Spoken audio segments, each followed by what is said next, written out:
Malam itu bulan tergantung sendu di langit desa kecil di Jawa Tengah. Angin berembus pelan, menyapu dedaunan yang jatuh dari pohon mangga tua di samping rumah kayu reot. Di dalam rumah yang dindingnya sudah dipenuhi lubang rayap, seorang bocah berusia 15 tahun terbaring di atas dipan bambu yang kasar. Namanya Arya. Tubuhnya kurus, kulitnya pucat kekuningan, matanya cekung bagai bulan sabit yang kehilangan sinar. Tetapi yang paling menyayat hati adalah perutnya. Membesar, menegang, seolah ada kehidupan lain yang tumbuh di dalamnya. Seperti perempuan hamil 9 bulan, padahal ia hanya remaja yang seharusnya berlari di sawah, bermain bola di lapangan, atau tertawa bersama kawan-kawan sebaya. Arya menderita kanker ovarium langka dengan komplikasi asites ganas. Cairan kotor menumpuk di rongga perutnya, membuat perut itu membuncit semakin hari semakin besar, hingga menekan paru-paru dan jantungnya. Setiap kali bernapas, terdengar suara berat dari dadanya, seakan ada batu yang menghimpit. Ibunya, Ratri, duduk di sampingnya. Wajahnya tirus, matanya sembab, dan tangannya yang kasar karena kerja serabutan menggenggam tangan putranya erat-erat. Sudah 5 tahun ia mendengar vonis itu dari dokter di rumah sakit kota. Anak ibu mengidap kanker, operasi harus segera dilakukan, biayanya besar. Kata-kata itu masih terngiang seperti luka yang tak pernah kering. Namun 5 tahun telah berlalu tanpa perubahan. Bukan karena Ratri tidak berjuang, melainkan karena tak ada biaya. Sejak suaminya meninggal akibat kecelakaan kerja di pabrik, ia menjadi tulang punggung keluarga. Hasil buruh cuci, jualan kecil, dan pinjaman sana-sini hanya cukup untuk makan sehari-hari. Apalagi biaya operasi yang puluhan juta rupiah, jumlah yang bahkan mustahil ia bayangkan. Arya sering menahan sakitnya dengan senyum. "Bu, jangan menangis, Arya kuat kok," bisiknya suatu malam. Tapi justru kalimat itu membuat air mata Ratri jatuh semakin deras. Bagaimana mungkin anak yang sedang menanggung maut justru berusaha menguatkan ibunya? Hari-hari berjalan dengan perih yang sama. Kadang Ratri mengetuk pintu tetangga, berharap belas kasih. Tapi pintu hanya terbuka separuh, lalu ditutup lagi dengan alasan yang berbeda-beda. "Maaf, saya juga susah. Aduh, saya tak punya uang lebih." Bahkan saudara dekat pun memilih menjauh, takut diminta bantuan. Pernah suatu kali ia datang ke kantor desa, menundukkan kepala sambil menjelaskan penyakit anaknya. Sang perangkat desa hanya mengelah napas panjang. "Kalau bisa, bawa ke rumah sakit lagi, coba minta keringanan."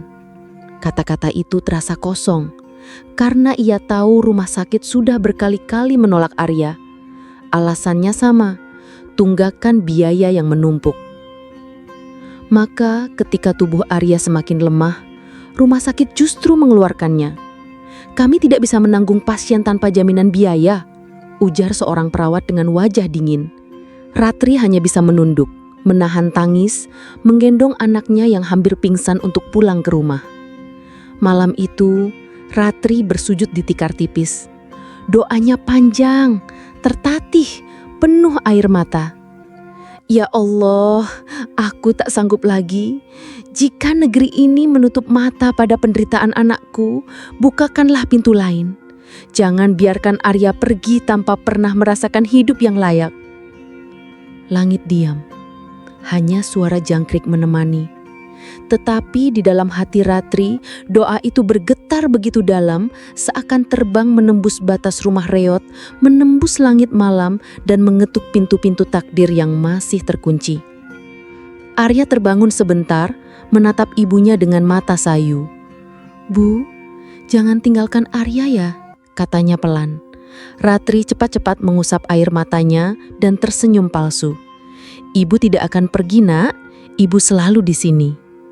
Tapi jauh di lubuk hatinya ia tahu, untuk menyelamatkan Arya, mungkin ia memang harus pergi. Pergi jauh, menempuh jalan asing, menukar air mata dengan keringat demi satu hal, kehidupan anaknya. Dan malam itu, Di bawah cahaya lampu minyak yang redup, seorang ibu membuat keputusan paling berat dalam hidupnya. Keputusan yang akan membawanya merantau ke negeri seberang, meninggalkan anaknya di pelukan sang nenek. Semua demi sebuah harapan yang masih samar. Kesempatan terakhir untuk menyelamatkan nyawa Arya. Keputusan sudah diambil. Pagi buta, di terminal bus desa, Ratri berdiri dengan sehelai tas lusuh di tangannya. Di belakangnya, Arya terbaring di tikar, dijaga neneknya. Wajah anak itu pucat, tapi matanya berusaha tersenyum. "Bu, hati-hati ya, jangan lama-lama." Suara Arya pelan, nyaris tenggelam oleh sesak napas yang menekan dadanya. Ratri menggenggam tangan putranya erat-erat. Setiap serat di hatinya menolak untuk pergi, tapi logika memaksa. Jika ia bertahan di desa, maka derita anaknya tak akan pernah terobati. "Ibu janji, Arya, ibu pergi hanya untuk mencari uang agar kamu bisa sembuh. Doakan ibu ya." Air mata jatuh menetes ke telapak tangan anaknya yang kurus. Bus berangkat, meninggalkan Arya yang melambaikan tangan dengan tubuh lemah. Dari balik jendela, Ratri menatap wajah anaknya semakin kecil, semakin jauh, hingga akhirnya hilang tertelan kabut pagi. Saat itulah dada Ratri pecah. Ia menangis sepanjang perjalanan, menutup wajah dengan kerudung agar orang tidak melihat.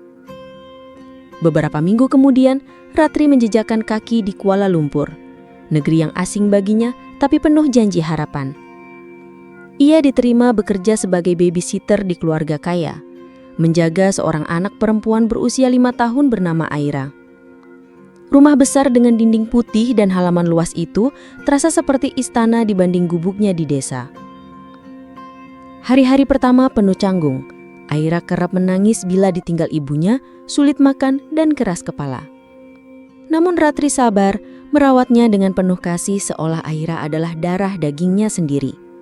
Ia menyuapi dengan lagu kecil, menidurkan dengan belayan, bahkan menahan kantuk ketika Aira terjaga tengah malam. Sang majikan memperhatikan ketelatenan itu.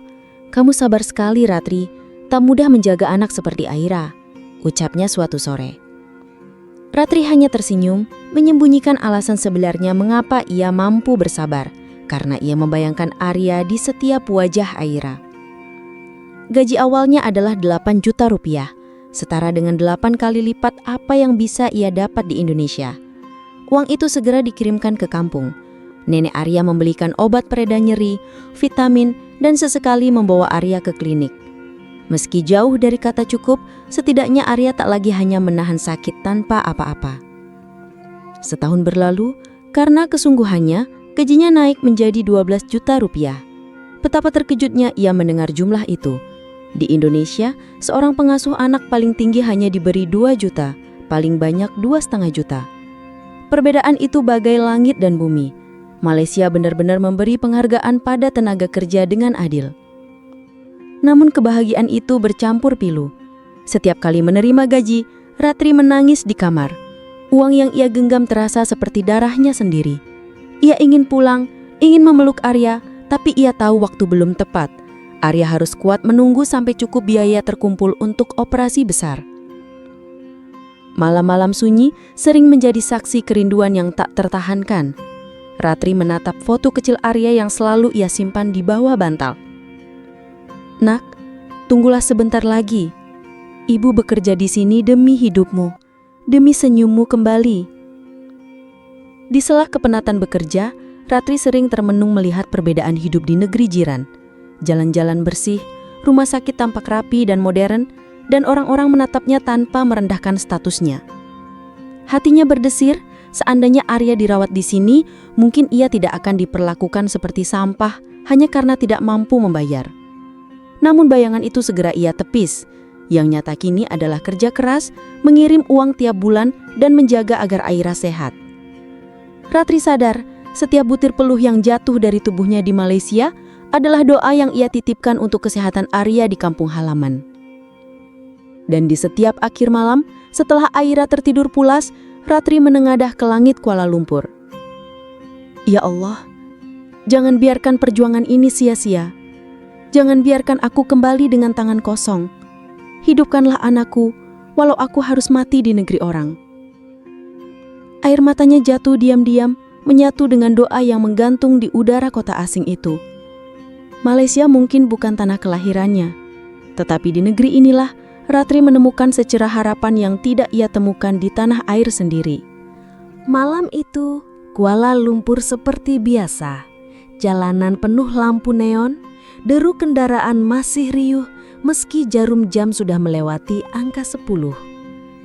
Namun, di rumah besar berhalaman luas tempat Ratri bekerja, suasana justru sepi. Sang majikan belum pulang, meninggalkan rumah dalam keheningan. Ratri duduk di ruang keluarga sambil mengawasi Aira, bocah 5 tahun yang sejak tadi asik bermain boneka. Tiba-tiba, suara kecil itu berubah jadi isak. Tubuh mungilnya kaku, lalu mendadak mengejang. Matanya melotot, bibirnya membiru. "Aira, ya Allah!" Ratri panik. Ia mendekap tubuh kecil itu, merasakan betapa cepat detak jantungnya. Aira tak bisa bernafas dengan baik. Di kepalanya berputar hanya satu kata, "Rumah sakit." Tanpa menunggu, ia menggendong Aira erat-erat, lalu berlari menembus malam. Nafasnya terengah, keringat bercucuran, namun ia tak peduli. Jalanan Kuala Lumpur yang asing kini terasa bagai hutan gelap. Ia berhenti sejenak, menahan taksi, lalu memohon dengan suara gemetar, "Tolong, bawa kami ke rumah sakit terdekat." Sopir menatap wajah paniknya, lalu melaju kencang. Di pangkuannya, Aira masih kejang. Ratri terus mengusap dada anak itu sambil berbisik, "Bertahanlah nak, tolong, jangan tinggalkan ibumu." Seakan ia berbicara pada Arya yang jauh di kampung. Sampai di IGD Rumah Sakit Kuala Lumpur, pintu taksi terbuka. Perawat segera menyambar Aira, membawa masuk ke ruang darurat. Ratri berlari di belakangnya, nafasnya masih kacau. Ia berdiri di balik kaca, menyaksikan dokter-dokter dengan sigap memasang oksigen, menyiapkan suntikan. Detik demi detik terasa panjang. Ratri menutup wajahnya dengan kedua tangannya. Tubuhnya bergetar. Semua rasa takut bercampur. Takut kehilangan anak majikannya. Takut dituduh lalai. Takut bayangan kelam menimpa lagi seperti pada Arya. Tak lama kemudian, dokter keluar. Anak ini terkena serangan alergi. Ada makanan yang tidak boleh ia makan. Untung segera dibawa. Kalau terlambat sedikit saja, nyawanya bisa melayang. Ratri terisak. Lututnya lemas, hampir roboh, namun perawat menopangnya. Beberapa menit kemudian, pintu IGD terbuka lagi. Aira terbaring dengan wajah tenang, nafasnya kembali teratur. Ratri menahan air mata, menggenggam jari mungil itu. "Alhamdulillah, syukur nak, syukur." Saat itu juga, sang majikan datang. Wajahnya panik, langkahnya tergesa-gesa. Begitu melihat anaknya, ia langsung memeluk tubuh kecil itu. Air matanya jatuh tanpa bisa ditahan. "Aira, ibu hampir kehilanganmu." Kemudian ia menoleh kepada Ratri yang berdiri di sudut dengan pakaian kusut, mata sembab. Sang majikan maju, menggenggam tangan Ratri. "Kalau bukan karena kamu, mungkin aku sudah tak punya anak lagi. Terima kasih Ratri." Ratri hanya bisa menunduk. "Saya hanya melakukan apa yang seharusnya, Puan. Saya tak bisa membiarkan Aira." Suaranya tercekat, karena dalam dirinya terpantul wajah Arya. Malam itu, mereka pulang bersama. Aira tertidur dalam dekapan ibunya, sementara Ratri duduk di samping dengan hati yang masih berdebar. Tetapi peristiwa itu mengubah segalanya. Sang majikan kini melihatnya bukan sekedar pembantu, melainkan penyelamat. Namun bagi Ratri, pengalaman itu menyisakan luka batin yang dalam. Karena di setiap detik panikan, ia merasa seperti sedang menyelamatkan Arya. Tetapi bedanya, Arya berada jauh di kampung, menderita, tanpa rumah sakit yang mau menolongnya. Di kamar kecil tempat ia tidur, Ratri menangis dalam diam. Ya Allah, aku bisa selamatkan anak orang lain. Tapi anakku sendiri, dia tergeletak tanpa ada yang peduli. Apakah aku ibu yang gagal? Ia menatap foto Arya lagi, menyentuh gambar wajah pucat itu dengan jemari gemetar. Malam itu, ia sadar, waktu untuk anaknya semakin menipis. Esok harinya, sang majikan lebih hangat daripada sebelumnya. Ia mempercayakan Aira sepenuhnya kepada Ratri, bahkan memuji ketegasannya. Tetapi bagi Ratri, pujian itu justru semakin menambah rasa bersalah. Sebab hatinya tahu, ia telah memberikan nyawanya untuk menjaga anak orang lain. Sementara darah dagingnya sendiri menunggu dengan tubuh semakin melemah. Hari itu, doa Ratri semakin dalam. Tuhan, jangan biarkan aku hanya jadi pahlawan untuk orang lain. Jadikan aku pahlawan untuk anakku sendiri. Dan sejak malam panik itu, jalan takdir mulai berbelok, perlahan tapi pasti, ke arah yang tak pernah ia bayangkan sebelumnya. Malam Kuala Lumpur masih menyisakan gemerlap lampu kota. Dari balkon lantai 2 rumah besar itu, suara klakson jauh terdengar, bercampur dengan hembusan angin lembut. Ratri berdiri di sana seorang diri. Tubuhnya diselimuti gelap. Matanya sembab. Air mata jatuh tanpa ia cegah. Hari itu terasa berat. Sepanjang sore, ia menerima telepon dari kampung. Nenek Arya bercerita dengan suara serak. "Nak, kondisi Arya makin parah. Perutnya makin besar. Dokter bilang, kalau tak segera dioperasi, mungkin tak lama lagi." Suara tua itu pecah oleh tangis. Sejak panggilan itu, dada Ratri terasa dihimpit ribuan batu. Ia tak bisa menahan air mata. Bayangan wajah Arya, pucat, perutnya membuncit, nafasnya tersengal, terus menari dalam benaknya. Dan di balkon malam itu, tangisnya pecah tanpa bisa ia bendung lagi. "Arya, maafkan ibu. Ibu jauh darimu. Ibu di sini menjaga anak orang lain. Sementara kau di sana sendirian menahan sakit." Suaranya bergetar, hampir tak terdengar. Tiba-tiba, sebuah suara lembut terdengar dari belakang. "Ratri, kenapa kamu menangis?" Ratri terkejut. Ia menoleh dan mendapati sang majikan berdiri di ambang pintu balkon. Wajah wanita itu serius, namun matanya penuh rasa ingin tahu. Ratri buru-buru mengusap wajahnya, mencoba menyembunyikan air mata. "Tidak apa-apa, Puan, saya hanya rindu kampung." Namun majikannya tidak puas dengan jawaban itu. Ia melangkah mendekat, menatap dalam ke mata Ratri. "Kamu tidak perlu berbohong. Aku sering melihat matamu sembab setiap pagi. Kamu bekerja sungguh-sungguh, tapi di balik itu ada sesuatu yang kamu sembunyikan. Ceritakanlah padaku, Ratri. Aku ingin tahu." Hati Ratri gemetar. Ia ingin menutup mulut, ingin menahan rahasia itu tetap terkubur. Tetapi tatapan penuh ketulusan di hadapannya meruntuhkan tembok yang ia bangun bertahun-tahun. Dan malam itu kata-kata yang ia tahan akhirnya keluar juga. Dengan suara terputus-putus, ia menceritakan segalanya.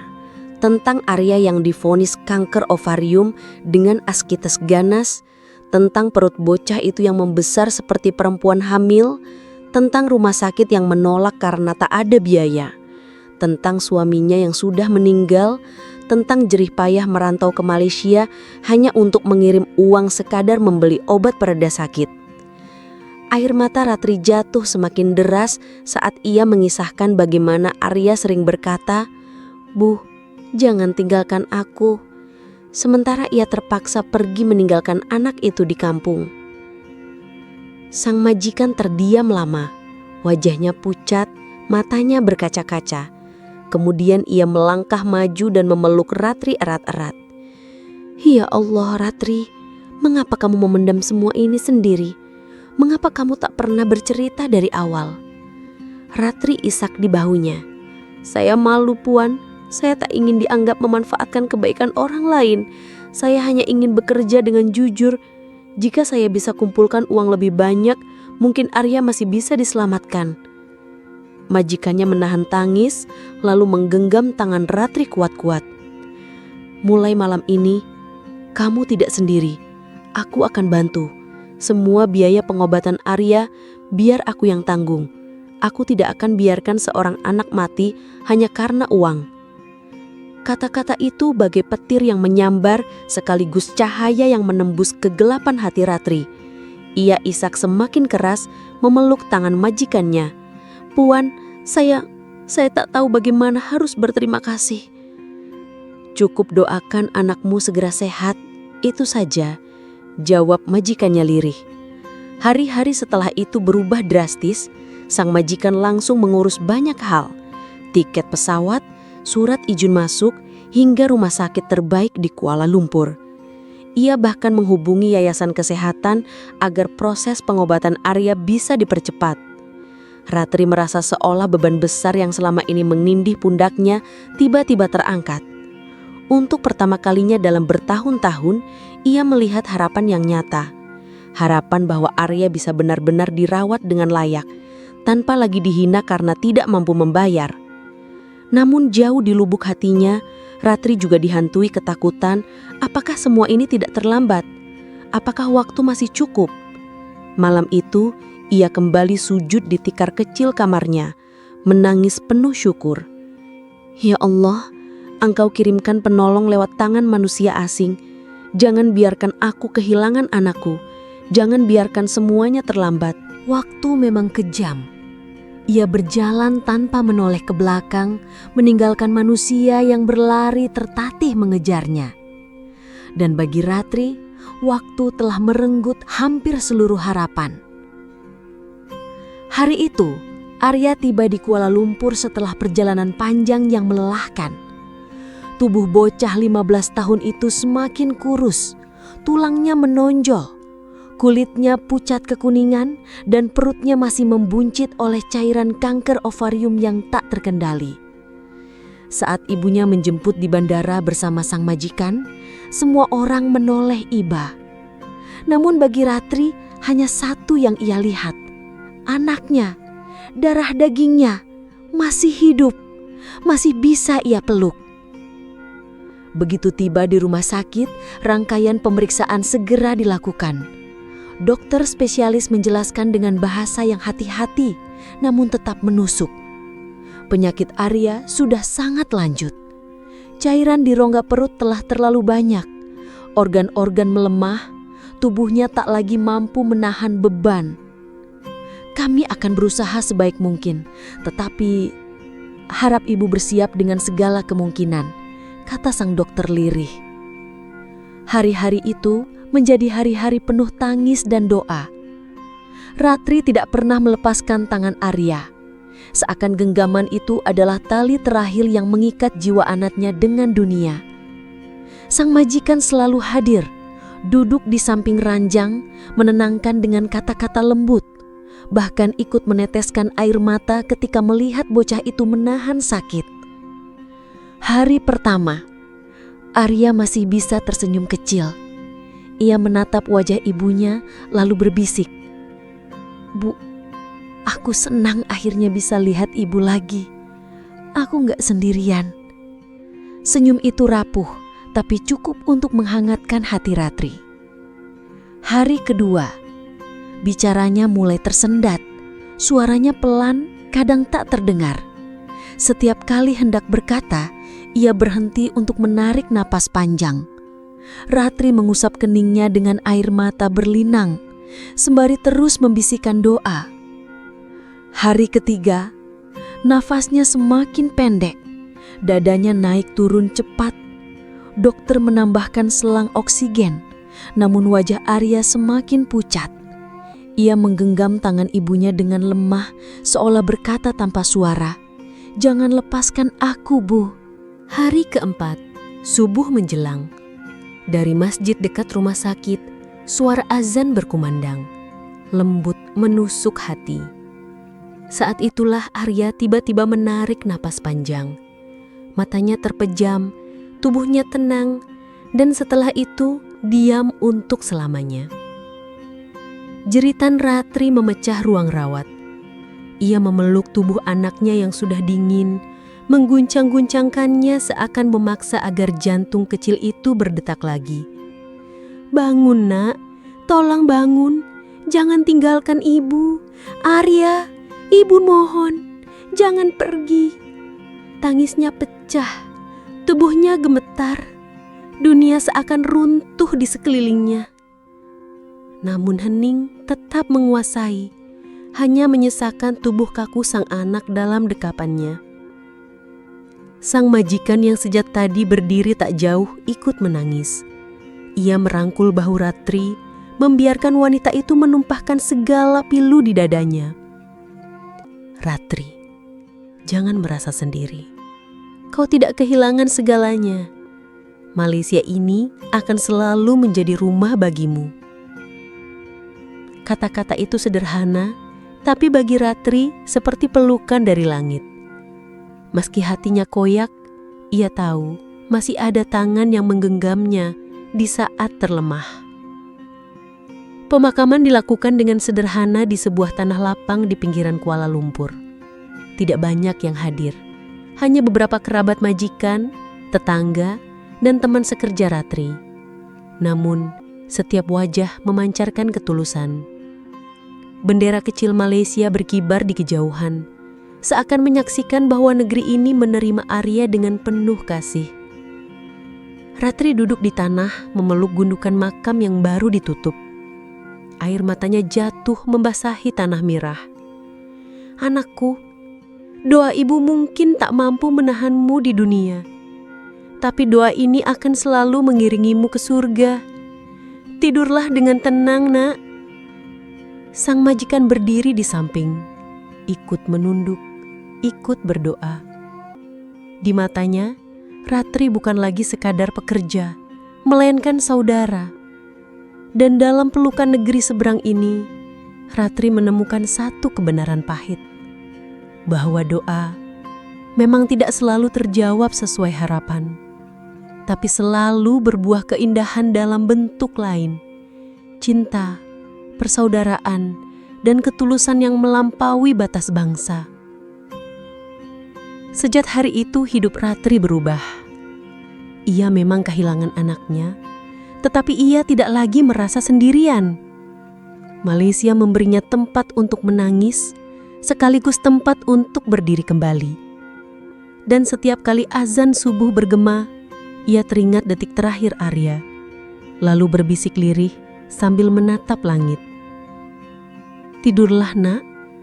Doa ibu akan selalu sampai padamu, meski tak sempat menjagamu lebih lama di dunia ini."